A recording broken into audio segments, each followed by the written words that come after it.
This is the Brave Space podcast. Mhm. Brave Space is a healing place for gun violence prevention professionals and survivors. My name is Dr. Jordan, and I'm here with a friend of mine, Kwelli Sneed. Do you want to introduce yourself? Sure. I'm Kwelli Sneed. I'm the Executive Director for the Office of Neighborhood Safety and Engagement in Washington, D.C. Wonderful. So Mhm. we are here in DC. Yes. There's a lot going on, and we're going to get to that. Yes. But at first, just wanted to start off with some general Mhm. conversation. Like, tell our audience a little bit about yourself, where you're Mhm. from. Tell us Mhm. about the neighborhood and community in which you grew up. Just a little bit about yourself. Mhm. Sure. My name is Kwelli Sneed, as I said. Born and raised Washingtonian, native, proud native. I think you'll find that about most Washingtonians. The natives, we almost sometimes feel like we may be a lost art in a way because of so much of the change of the culture or the trying to attempt the change of the culture of the district. Um, I grew up in the era of Chocolate City. Mm-hmm. Very proud. I am a fifth generation Washingtonian. I am from proud parents of district government. My mom taught for 37 years in DC public schools. My father is a Department of Public Works employee for DC government. My aunts were uh, housing inspectors, and they were also officers and detectives in MPD. You know, it come a long line of public service here in DC. Went to school here in DC. One of the, I guess, the most like interesting things is like when you grow up, many of our families still live in the same communities. And so, you know, when you come to a government like DC, it is nothing to be working with someone you went to elementary school, middle school with, or high school with. Yep. I have a blessing of working with one of my elementary school friends, and that we grew up together. And we always talk about our mothers and how we grew up in the space of Black excellence, where, you know, if you did something wrong, it wasn't just your parents you had to worry about. It was the woman across the street. It was your Yes. next door neighbor. It was even Yep. the lady down the street. Yep. Or it was truly a community feeling Yeah. environment. So Yeah. yeah, Yeah. So you have deep roots deep, here. deep. Deep family roots. Yes, And I DC. can sense there's a lot of pride there as well. Absolutely. DC has been the educator of many lessons, heartbreak, joyful times. Uh, it has been a great teacher of life Yeah. here living in DC. Yeah. What do you feel like some of those life lessons are that you've learned just being a Washingtonian? I think when you have such close proximity to politics, and then when your family is also very invested in what's happening into the school system or what's happening politically, just even if it's just at a ward-based level. My aunt used to be the ANC in Ward 4 before our current mayor what became the ANC. So it's I was always taught, you know, to have a voice, Yeah. you know, have a thought, have an opinion. You know, I think my mom, if I just kind of reflect on some of the things that my mom did as a child, just something so basic. I realized I was her first student, you know, like she would test her lesson plans out on me as a child, to be Yes. honest. And one thing that she would, you know, she would do is made me understand early what it means to make a decision for oneself. And just something as basic as picking out clothes to wear. Now, whether they matched or this, that, and the other, and if I'm fighting to wear this skirt, and she's just like, oh, it sounds like you're making a decision Yeah. for yourself. Yeah. And so that's the kind of terminology I grew up in. And just kind of ingrained in me as a young child. I love that, making a decision for yourself, no matter what it is, because you'll get there. Yes. Right. Yes. But Yes. part of that teaching process is just pointing out the fact that you're making a decision, which I imagine you've had to make many decisions Yeah. in your line of work, Mhm. which, we definitely want to touch on some of that. But even just that as a lesson, how did that shape you growing up as a Black woman, especially a Black woman who eventually went into politics? I think it's the sound of your voice. Mm, Um, I think it was very natural in my household to have a voice, mm-hmm. to have independent thought, and it not necessarily be criticized or ridiculed, but also kind of tampered if you're like, well, let's explore this a little more. Yeah. If if it appeared that I may not necessarily be taking in all of the facts or the details, but I think it was just the having a sound and hearing the sound of your own voice. Mm-hmm.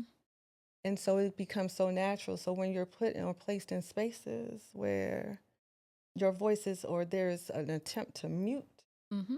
your voice, Mm-hmm. it's a natural reaction. You feel it, Yeah. and it doesn't feel right. It's not comfortable. Mm-hmm. And so I think that's that early training. Yeah. That's that early development. So I was blessed to have that. And then I was reared mostly by, Black women, Yeah. who all had independent voice and thoughts Yes. and opinions and shared them very openly and Mm-hmm. candidly. I think that's the beauty of when you have these images before you, it's a blessing because I know that everyone doesn't get that. For sure. Um, but it helps you to define who you are Yes. and Yeah. whose you are. Yes. Yeah, Absolutely. I yeah, like that. yeah. Did you always know that you wanted to go into politics and government and You all keep saying politics. I did not choose politics. It just seems, I think in this area, it's ingrained in almost everything. mm-hmm. Um, I chose public service. Mm-hmm. I've always my career in DC also started as teaching.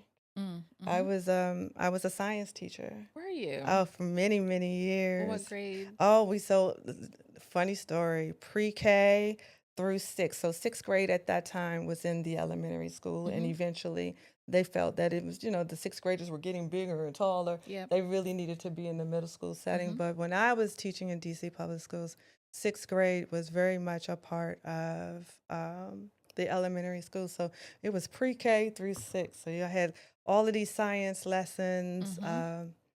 fun. Yeah. It was fun. It absolutely, just to be able to be young Mm-hmm. Mm-hmm. and then to teach young, and then also, to see that you're teaching your people who went to school with you, Mm-hmm. their Their children, children. Yeah. and so it's just to be able to see that cycle. Mm-hmm. Mm-hmm. Yeah, a lot of fun. But one thing that led to a skill set within the special needs community. Mm-hmm. So I had a background also in understanding special education, and I eventually, under the leadership of Mayor Fenty, he started the Office of State Superintendent of Education here, which DC is one of those places because it's not a state, Mm-hmm. but it still functions and operates as a state. We have over 700,000 residents Mm-hmm. here in DC. And so many of the functions will mirror that of a statehood. Mm-hmm. And so it was the first office, and I had the extreme pleasure to be on the team to help lift the agency from what was at that time legislation Mm-hmm. into an actual existing structure with people and Mm. functionality. And that's really when I learned how government works, Yeah. and I Yeah. developed that skill. And that's when I learned grants. Mm-hmm. That's when I learned how district budgets operate. That's how Mm-hmm. I learned human resources. Mm-hmm. That's how I learned our procurement Yes. and how to put those safeguards in place Mm-hmm. to protect the interest and be a great steward of government dollars. Yeah. Yeah. Yeah. So you transitioned from teaching in Ooh, the yeah. education Yeah, many system. transitions, many transitions. I'll just say it this way. I'm probably a rare bird. I have moved through life and through spaces in life with organically. Mm-hmm. I'll be the first to tell you, uh, I genuinely wanted to know how government works. Mm. And so I would seek opportunities that provided those opportunities to engage and learn. So I'll, like, for instance, I'll give you a great example. I decided after learning how the state superintendent of education works, I decided, oh, I want to learn more about unions. Mm. And so I go to Department of Public Works. Mm-hmm. And I Mm-hmm. was like, I think I want to develop my skill set in human resources. Yeah. So I went to Department of Parks and Recreation. Mm-hmm. Then I went to DCHR, Department of Human Resources. Mm-hmm. And then I started lending my skill set to projects, Mm-hmm. how to fix things and how to Mm. reduce and eliminate and make government more efficient. Yeah. Yeah. Mm. So lots of transitions, but it sounds Lots of like it. with the purpose of learning. Yes. Yes. And you mentioned something which I love, that it wasn't necessarily politics for you, it was public service. Yeah. So, like, what were your early ideas about public service? Like, who did you want to serve? So I always, so in my mind, in this perfect world, Yeah. right, that I learned very quickly. It doesn't quite operate on the standards that we have envisioned. Like, Yeah. these thoughts of grandeur in our head are like, whoo. Yes. But education for me, whether, because it also evolved into adult ed, Mm-hmm. GED, helping those, to having that opportunity to be a part of one's pivot. So I've Mm-hmm. always looked for opportunities where there was an opportunity to be a part of one's journey to redirect Mm-hmm. or and just pivot into a new lifestyle.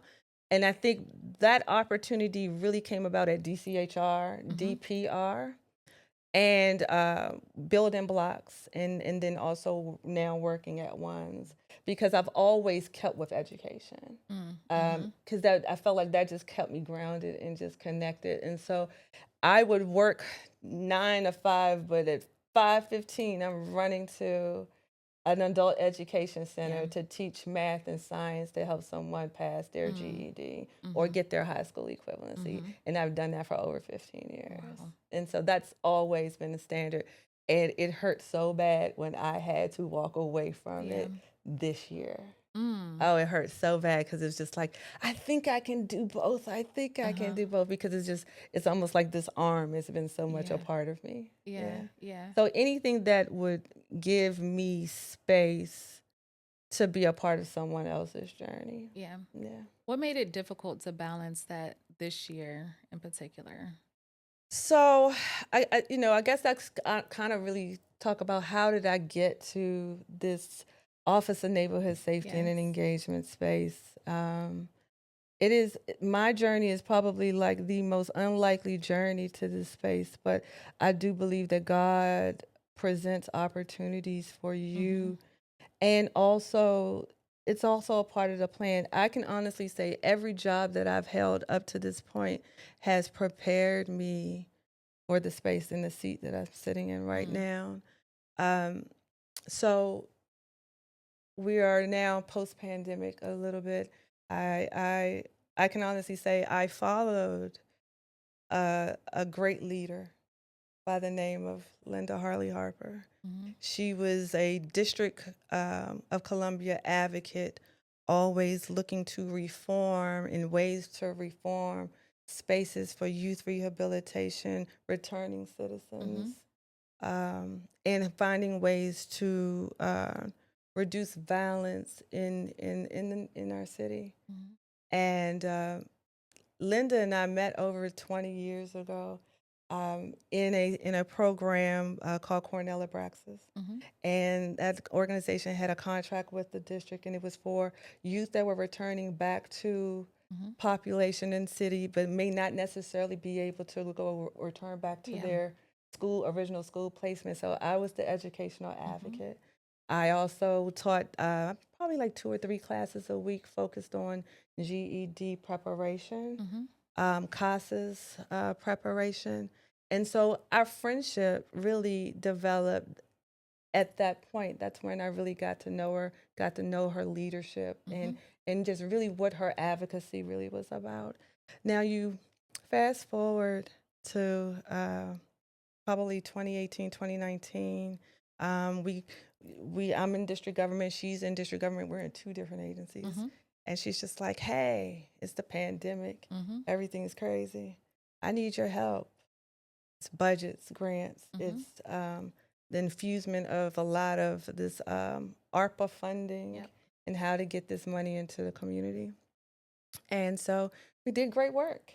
I served as an executive advisor to her and how to, read district grant, the granting process and things of that nature.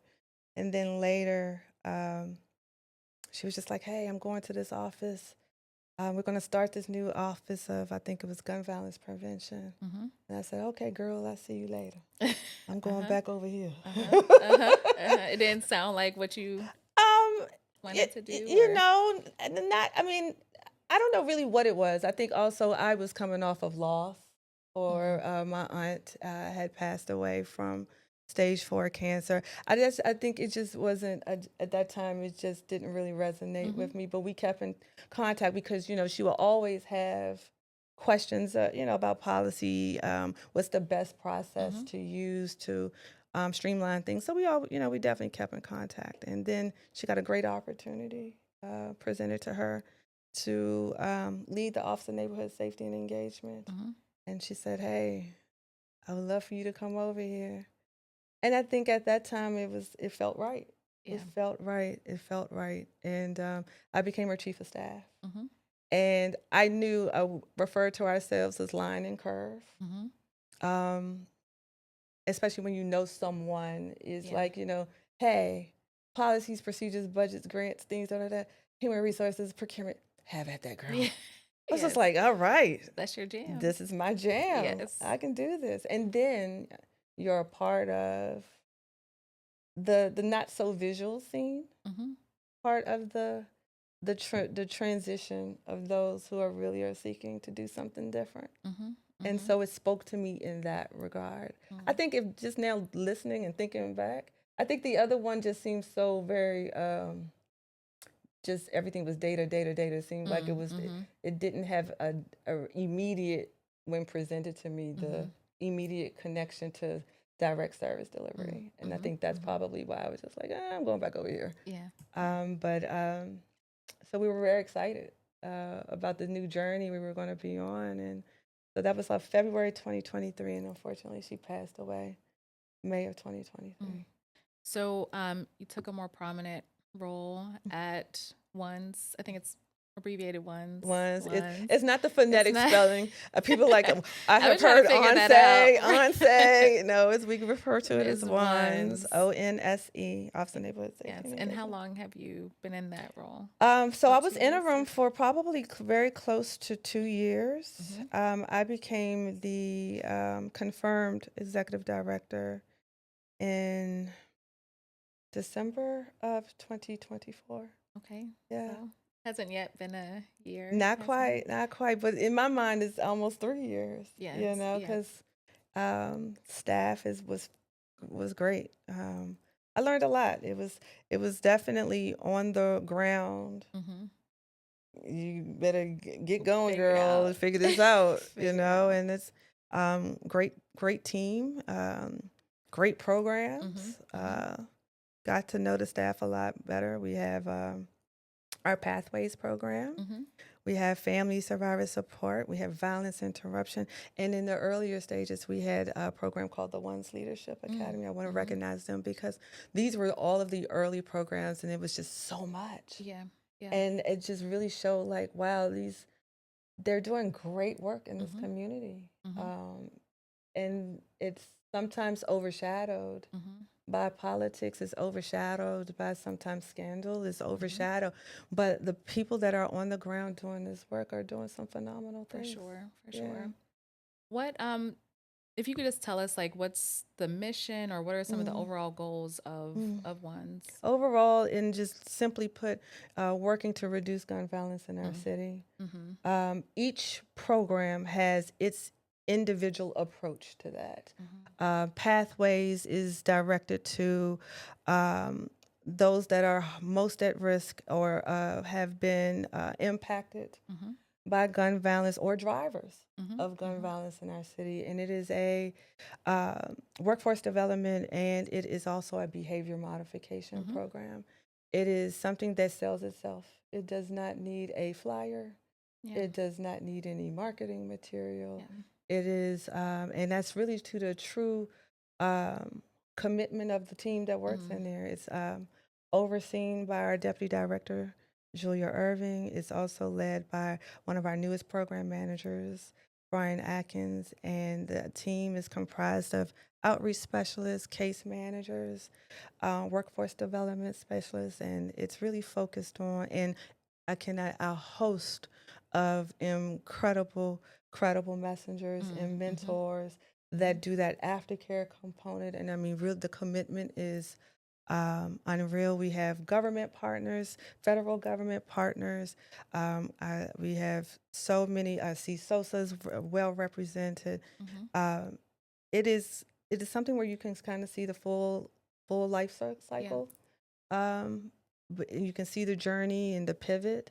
Mhm. Sometimes it's not prepared. The person is not quite prepared for the pivot, but we Mhm. don't give up on them. Mhm. Sometimes they just, this time is not right for you, Sure. but we got a space for you when For sure. you're ready. So, Yeah. Family Survivor Support Services is a program that I call it my small but mighty team. Yeah. Very small. They are pretty much the first responders, or when there's an incident in the community. Mhm. If it results in a homicide, they work very closely Mhm. with our families in Mhm. the community to see what the needs are, provide services, whether it's grief counseling. Mhm. Sometimes it's helping with the coordination of paperwork. It's sometimes burial support. Mhm. But if it is result in injury and there is um, as a result of being a shooting victim, they are the connector to the hospital-based Mm. violence interrupter. Mhm. And they work hand in hand with that individual. And so when they are released back into the community, there is someone helping to triage and Mhm. ensure a continuation of service Yeah. delivery. And then, we had the Once Leadership Academy that recently transitioned to our Deputy Mayor's Office of Mhm. Public Safety and Justice. And that's our connector to the community and to the Mm. school. Mhm. And Mhm. so they work with at-risk students in their school buildings and are kind of that one-to-one support if Mhm. needed Mhm. when the student isn't necessarily aligning to the promise Yep. that we know they all each hold. Yep. And so they provide that resource there. But then I also want to, talk about our violence interruption Yes. team. Yeah. It is comprised of internal team to ones, but we have a host of community-based organizations Mhm. that are led by some incredible executive directors Mhm. who have lived and experienced impacted, system impacted, but really have taken that energy and just um, developed and built something from the ground up to really provide a resource and just be that first line of sight on Yeah. the ground. And they can recognize themselves Yep. or even their former selves in other people, Mm. Mhm. and are really are the just those they're trying to interrupt cycles of violence or Yeah. repeated cycles of violence. Yeah. And I'm very grateful for the organizations that do this work. Yeah. It sounds like you have a well-developed ecosystem surrounding Well your work. developed. Every here in DC, every ward has its own culture. Mhm. Um, and what I find that works the best is that the organization that are assigned to the wards are infuse their approach based off of the culture that Mm. Mhm. they are Mhm. known for. And so the ecosystem it comprised of, and it's getting bigger, Yep. and I think when I first entered this space, maybe a handful of organizations that came to the table to provide a service, but now looking in here in 2025, it's a plethora of those that may not do violence intervention directly, Yep. but there's some sort of support that they Mm-hmm. do provide. Mm-hmm. So yeah, Which is incredible. which is totally incredible. It is. To see something grow Yes. just Yeah. before your eyes, it Yes. is incredible. Absolutely. Mm. So yesterday, you participated in a public hearing. Mhm. Was part of that hearing to defend the work of your organization, to Mhm. defend community violence intervention? Can you just speak You know, I on some think of that? the we're probably one of the one jurisdictions where it is 100% funded by local dollars. The mayor, Muriel Bowser, has really um, is committed to this work. Always has been. And so to say that you aren't relying upon external dollars and this is sole funded local dollars is impressive, especially now Mm-hmm. where you're hearing nationwide Mm-hmm. there is defunding and a Mm-hmm. reduction of funding, and there's also some decisions in some localities that where they're making a decision to move away Mm-hmm. from violence interruption. I can honestly say that's not here. Uh-huh. Now, the debates will always be, show its value, how it does, how do we know it's working? And I always will say, if you look at the cost of a homicide, Right. you know, Which is, I think it's approximately what, 2.5 yes, million? $2.5 million. And I think it's actually been calculated at a higher rate now. I wouldn't be surprised. I wouldn't be surprised. And so, no, with inflation, right? Mm-hmm. Yes. With inflation, Absolutely. it's one of those things that I'm really proud of. And I really look at the talent of our different CBOs, and I know there will be more Mm-hmm. under this new current climate that we're experiencing. There's a lot of gift, and I really would love to see more of what DC is doing in Mm-hmm. this space really promoted and pushed because they're doing some great things. I think we have shied away from sharing our talents Mm-hmm. a little bit, and I think it's because of sometimes the politics that have kind of pushed people into corners and just said, I'm just going to keep my head down, but I'm still committed to this work. But I'm hoping to, under this leadership, that we interrupt some of that thinking and really begin to share Mm-hmm. this Yeah. work Yeah. because we're great contributors to this Yeah. space. What do you think are some of the wins that are coming out of the district, and why people should be invested in neighborhood safety? We have, I mean, to your point, we are definitely resource rich. Mm-hmm. There is always room for improvement, Mm-hmm. but it's not because the commitment isn't there. Yeah. And I think people overlook that sometimes. Mm-hmm. And to see boots on the ground in spaces when high trauma, when the incident is first happening, to see that, I always say the critics of this work, the biggest critics with the biggest microphones, have never done this work. Mm-hmm. For sure. Never done Or this don't work. even understand.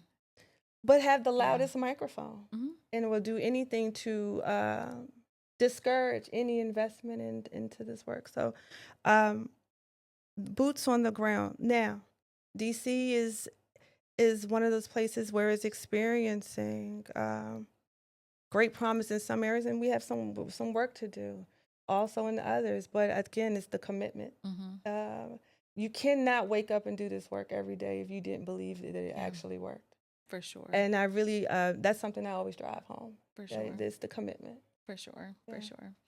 How do you feel the recent funding cuts have impacted the work, and of course specifically within DC? I'm waiting to see the real impact right now because, again, I know that many of our community-based organizations who work within the space or within the ecosystem have received reductions. But I can say for Office of Neighborhood Safety and Engagement, we've been like we've never relied upon the federal funding source. It was hopefully to um, it was grateful to be able to have that independence, Yeah, for but sure. also it was also looked upon as an opportunity to kind of diversify and do some broader range things. But I think for our organizations, that what I really would like to focus on, and I think when you ask about like, what is your contribution to this work or this space, is that it's the business side of it. It is the grants, understanding grants, it's understanding compliance. Yeah. It's the not so sexy part of heart work, but it's very a necessary part of hard work. Absolutely. I scream that from the highest mountaintop or Yes. rooftop that I Yes. can. That I am prayerful that this period of time, because I do think it too shall pass. It will pass. But this is the time where organizations should be preparing for when, I mean, because this is life. It always, there's an abundance of flow, and then it ebbs, and then it flows Yeah. again. And so should be in a posture of preparation. And what does that look like? It is, how do we diversify? How do we become less reliant upon structures that have now appear to be dismantled? And what does that look like? What does philanthropy look like in this space? What does fundraising look like in this space? And I feel like that's the gift. Yeah. I don't have the lived experience. I value the experience of those that come into the space. I learn every day. I'm learning something from those who are around me. But I had to ask myself, what is the contribution?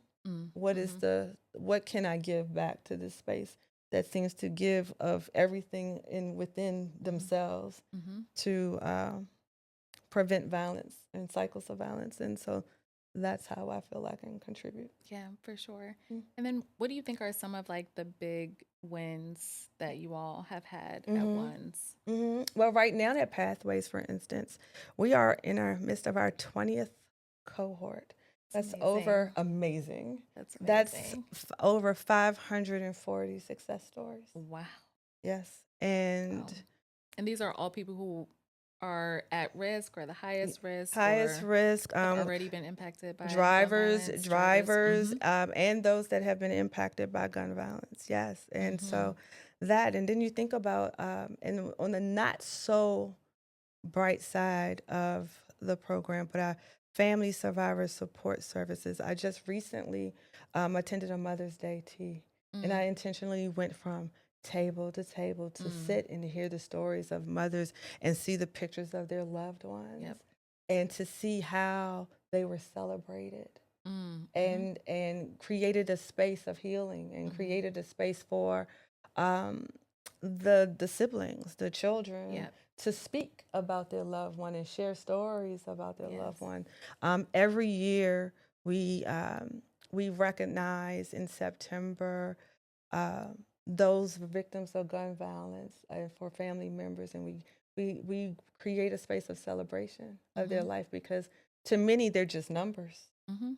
But this is a person who was tied to a family, that was tied to a block, that was tied to a community. For sure. And to humanize it a little more. For sure. And to present those stories very candidly and openly for others to share and bear witness to. For sure. Yeah. And that makes me think of too, with you having such deep roots here in DC, and the fact that you know so many people, you're well connected, but also people that you grew up with, you've interacted with their children, so you've seen generations of families. Has any of this work in community violence intervention touched you personally?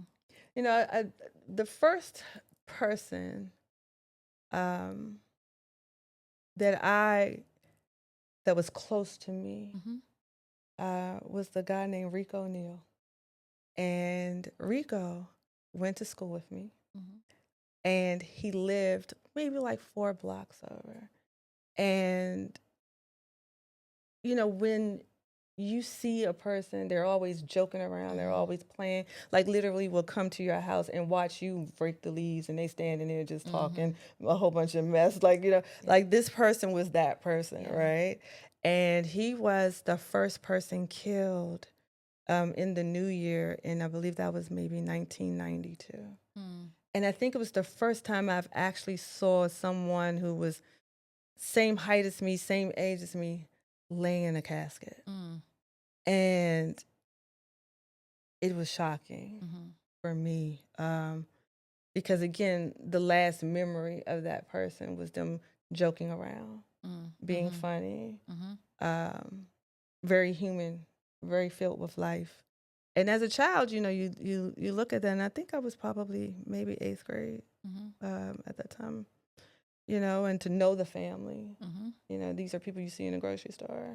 This is, you know, um, relatives work in the same school system. Mm-hmm. It's so it stuck with me. It stuck with me for a long time. But unfortunately, of course, that's not the first, and it wasn't the last. Over time, even within middle school, and it was interesting in the '90s Mm-hmm. here in DC. And I think that's also where you speak about the pride of people from Yeah. DC, is because there was a period of time that no one wanted to be from DC, but people from DC, because it was known for Mm. being the nation's capital, and they were referred to it as the murder capital. So now when you hear, and I think, when outsiders kind of hear, they're like, well, what do you mean? Yeah. I'm Yeah. from the DMV, I'm from DC. Mm-hmm. I think DC people are just, because you do remember an era when there was nobody other than people who lived here and understood, wanted to be known Yeah. to be from DC. Yeah. Yeah. So Yeah. it sounds like this work is definitely personal Mm, to you. mm. What are some of your hopes for the CBOs that you interact with? Like, what's some of your hope for the future of this work? Expansion. Mm-hmm. Um, Strengthening the voice, passing that microphone around a little bit, Mm-hmm. giving our CBOs and those that we haven't come to know yet, that Yeah. we know exist, giving them an opportunity to share their gifts, Mm-hmm. um, build capacity. Mm-hmm. I think this time has been very. I mean, it's you feel like you've lived 10 years, and it's Yeah. been January to we're just in June. Yes. Yeah. And a lot of life lessons, and a lot of uh, I wish I had done things differently. Mm-hmm. But I believe that's the power and the energy that we transform and say, okay, we are here now. Now, what do we do, and how should we pivot? And how do we keep this great work Yeah. working? And how do we also balance the critics Mm-hmm. with the Mm-hmm. loudest microphones, but also for our city, continue to drive down gun violence. Mm-hmm. Mm-hmm. Mm-hmm. Uh, to see, even in this space, to see the loss of life. Mm-hmm. Some people say, well, after a while you get numb to it. I don't know. I don't think so. Mm-hmm. I, I, I think if that happens to you, then it's time for you to go. Mm-hmm. Mm-hmm. If you become that numb and neutral to a loss of life. And I think also the conditions in which I think we really do need to understand the ecosystem in a little different way. Um, we're doing the intervention part, but there needs to be a lot of emphasis on the prevention For part. sure. For sure. And a lot of this starts way before this individual gets to the school system. Mm-hmm. It's those environmental concerns Mm-hmm. that are left unaddressed Mm-hmm. year after year after year, that are compounding. Uh, I always say that, when there is a reduction in crime, I believe that you should give CVI and those that work in this space part of that credit, Absolutely. and not just always include them in the credit when crime or Yeah. when gun violence increases. Yeah. Like Yeah. it shouldn't be one way. For sure. Mm-hmm. For sure. What do you have to say to some of those really loud critics of this work? Be quiet. Sit Yes. down. Yes. Sit down. Uh-huh. Or at least step outside of yourself Mhm. and be open to receiving or at least witnessing Mhm. its power. I think a lot of it is because we like to have closed ears. Mhm. You Mhm. know, we are not. We get a narrative and we gonna stick to it, even if we do see hints of where it could be flawed. Yep. You know, we're not really a species of people that like to admit, okay, I may have misinterpreted Mhm. or misread something. I think it's a space of it's sometimes this is just a lack of understanding. For And I sure. think sometimes what really turns people off because it's not packaged in a Mhm. way that matches or aligns to other areas and Mhm. sectors, Mhm. but it doesn't devalue the work For sure. because it's not packaged in a way that you believe that it should be packaged. And I think it's with the leadership that we take this opportunity. I think in DC can definitely be the leader in that space. Mhm. Mhm. I will always stand on DC is probably one of the best communities Mhm. for us. We again always there's always work to be done, but there is such a great investment, For sure. um, and there's a lot of space for building and bridging together. Absolutely.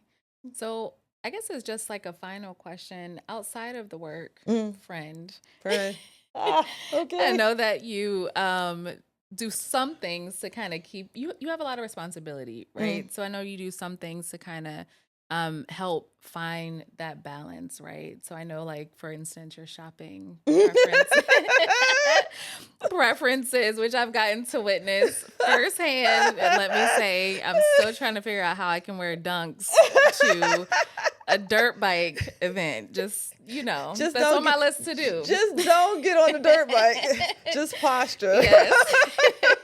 Like, buy a fresh pair, no Yeah. less. Yes. Um, but what are you doing to help just balance your Mm. responsibilities and balance the weight of your role, especially in a place like DC where things are rapidly moving and changing and tense even?